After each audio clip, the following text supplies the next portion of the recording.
Après avoir appelé une émission de radio et avoir confié ses nombreux doutes concernant l'innocence de son fils Cédric Jubilard, Nadine lui a adressé des mots très touchants en direct sur 100% Radio.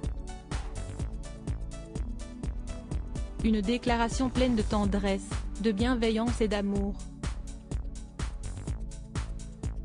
Bouleversée par le destin de son fils Cédric Jubilard, Nadine avait appelé 100% Radio en septembre dernier afin d'évoquer la disparition de sa belle-fille Delphine.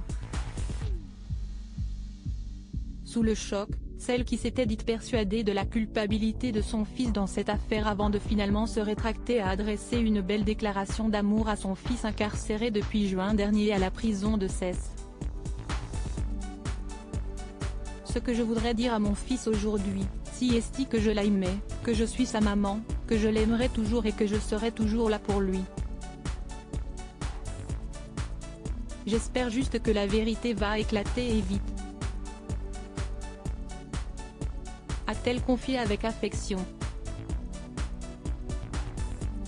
En effet, le 16 septembre dernier, Nadine avait appelé l'émission de voyance de 100% Radio et avait révélé ses nombreux doutes quant à l'innocence de son fils. Sûre de l'implication de Cédric, elle avait tenté de connaître les lieux où son fils aurait pu enterrer l'infirmière de 33 ans. J'aimerais savoir où est le corps de ma belle-fille pour qu'on puisse lui offrir une sépulture décente, avait-elle expliqué à l'équipe radio ainsi qu'à la voyante de l'émission.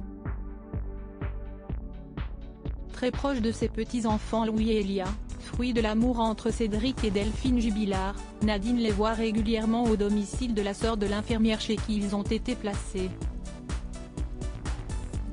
Récemment, elle s'est également emportée contre le père de Cédric qui aurait tenu, selon elle, des propos très déplacés. Incarcéré et placé en détention provisoire depuis le 18 juin 2021 pour homicide volontaire sur conjoint à la prison de Cesse près de Toulouse, Cédric Jubilard clame toujours son innocence et nie fermement être impliqué dans la disparition de sa femme Delphine, avec lequel il était en instance de divorce. Cédric Jubilard reste présumé innocent des faits qui lui sont reprochés jusqu'au jugement définitif de cette affaire.